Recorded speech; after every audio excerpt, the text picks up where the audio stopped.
My entire life, Iran has been presented as the enemy of the United States. That is not something invented overnight. That is decades of reality. A regime that openly chants death to America, a government born from a revolution that transformed what had once been a far more westernized nation into an ideological state driven by religious extremism. When I was born, Iran was different. It was modernizing, connected to the West, and positioned to be something very different than what it became.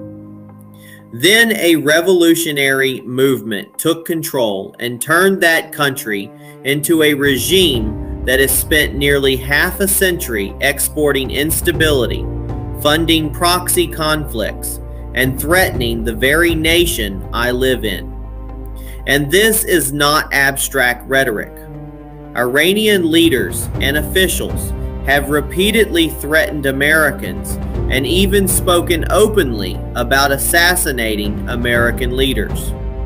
After the killing of Iranian General Qasem Soleimani, U.S. authorities uncovered plots tied to Iran targeting former U.S. officials, including President Donald Trump, and security warnings were issued, treating such threats as matters of national defense. Iranian figures and clerics have issued calls for revenge and death against American leadership. These threats have been documented and taken seriously at the highest levels of government.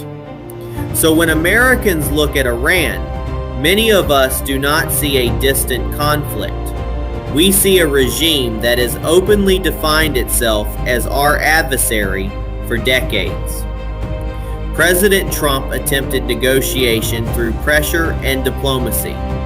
President Biden chose a different path, easing pressure in ways many Americans believe restored leverage to the regime. People can debate which approach works better, and they should, because foreign policy should never be above criticism. Let me also be clear about something. I do not want America acting as the servant of any foreign government. I do not like foreign influence over American decisions. I do not support endless foreign wars or nation building. We have seen those mistakes before, and Americans are right to be cautious. But reality does not disappear simply because we are tired of conflict. For nearly 5 decades, Iran's ruling regime has positioned itself not only against Israel, but against the United States and against global stability itself.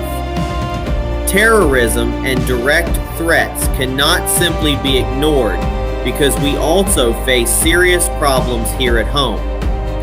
Americans are struggling with rising costs, debt, and a government that too often forgets the people it serves.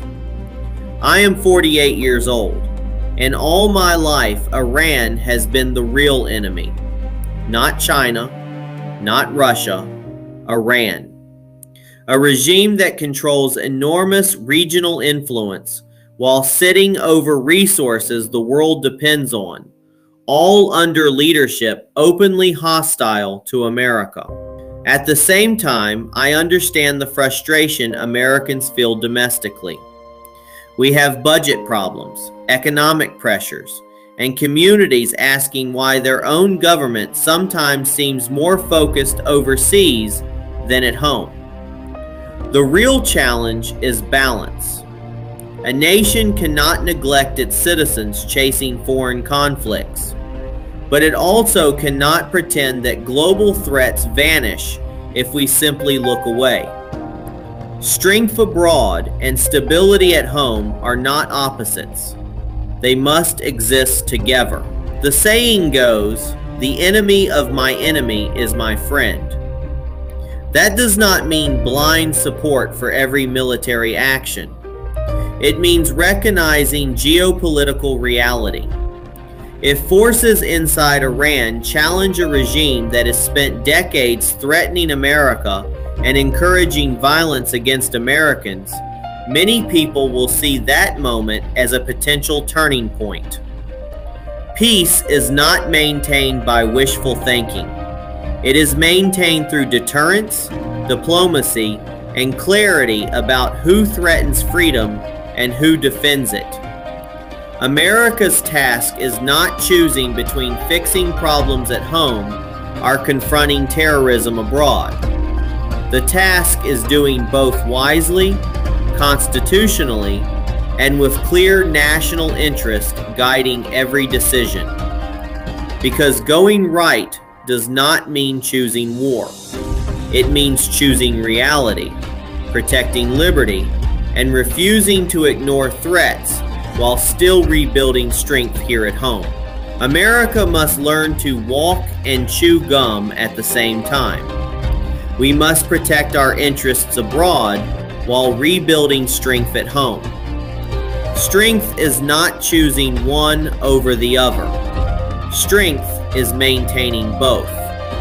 We must find ways to balance domestic responsibility with foreign policy reality, protecting Americans without losing focus on the needs of Americans.